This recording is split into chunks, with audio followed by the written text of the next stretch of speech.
Something happened on the pickleball court the other day that reinforced this belief I have that pickleball is far more than just a game.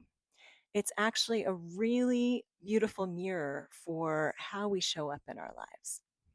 And what happened was that I organized some games for Saturday, and I could see based on who was signing up that I was probably going to be a slightly lower level than some of the other players. And sure enough, I got there and I was the weakest player. I was also the only woman, and I wasn't playing well that day. And my first instinct was I should leave. Like, I'm going to be a burden. They're not going to get the quality of games that they want if I stay. And ultimately I did end up staying and it was fine. But when I was driving home, I just was thinking, wow, isn't that fascinating that that would be my initial reaction? Was that I was really not basing it on the actual situation, but rather on an old story that I had.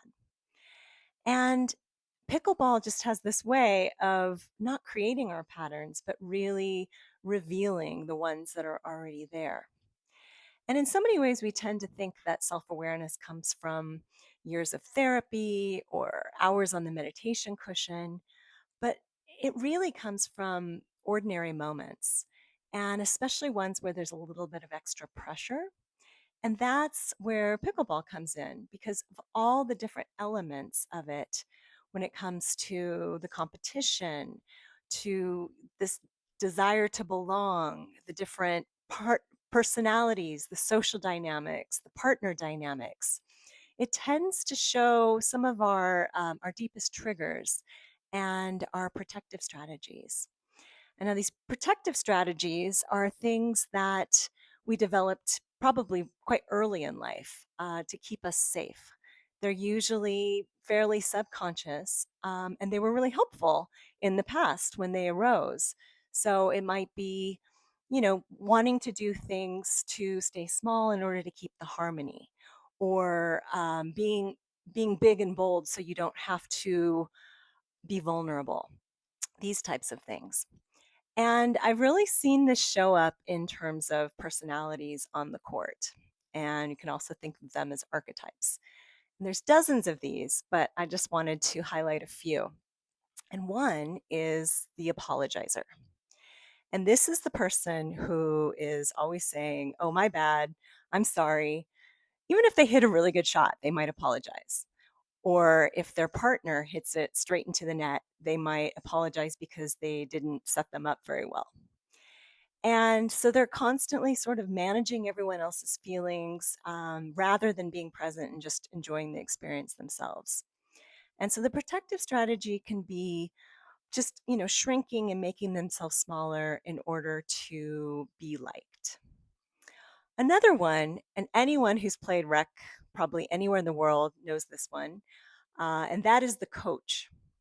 And the coach is the one who is never shy about telling you what you're doing wrong and trying to correct it and letting you know that you're standing in the wrong place or your backhand grip should be a little bit more turned this way. And it's always unsolicited. If it is solicited, that's great. But most of the time, the coach is giving unsolicited advice. And they tend to be quite quiet when they make unforced errors. And this one, the protective strategy is really if I fix you, then I don't have to deal with uncertainty. Another one is the complainer. The sun's in my eyes. Oh, there's too much wind. Oh, Gina, it keeps calling it out when it's in. Or I can't use a Franklin ball. Like nothing is ever quite right. And that's why they're not playing the way they want to, is because external circumstances are getting in the way. And the protective strategy for the complainer is if they can blame everything out here, then they don't have to really look at what's going inside or take responsibility for their own internal experience. And one more I'll just highlight is the ultra competitor.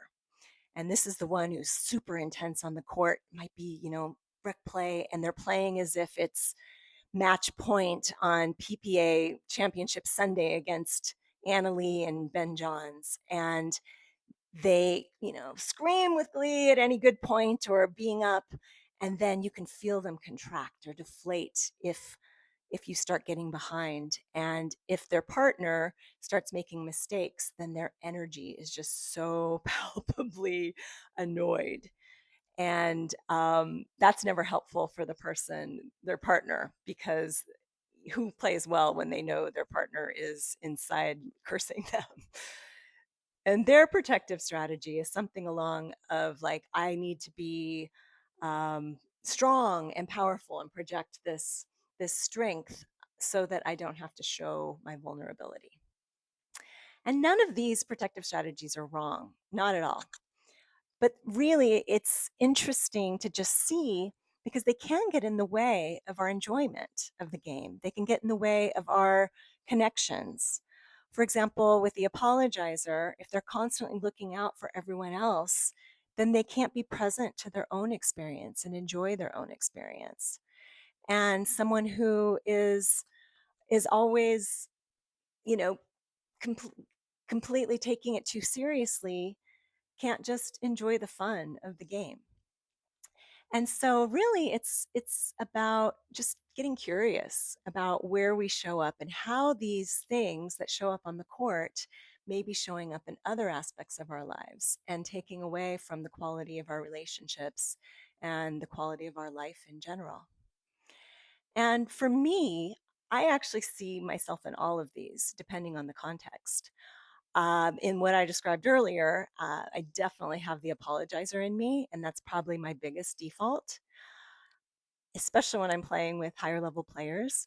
But I can definitely find the complainer and the ultra competitive, or at least the energy of the ultra competitive, when I'm playing in ladders, where I often will get stuck at sort of the lower rung of the ladder and be paired with someone who might be making a lot of unforced errors and they're targeting my partner and we lose. And then I keep going down in the ladder.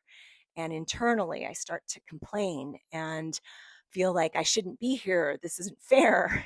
And my inner complainer comes loudly online, and I might start coaching or I might give that energy to my partner of they're not doing a good enough job.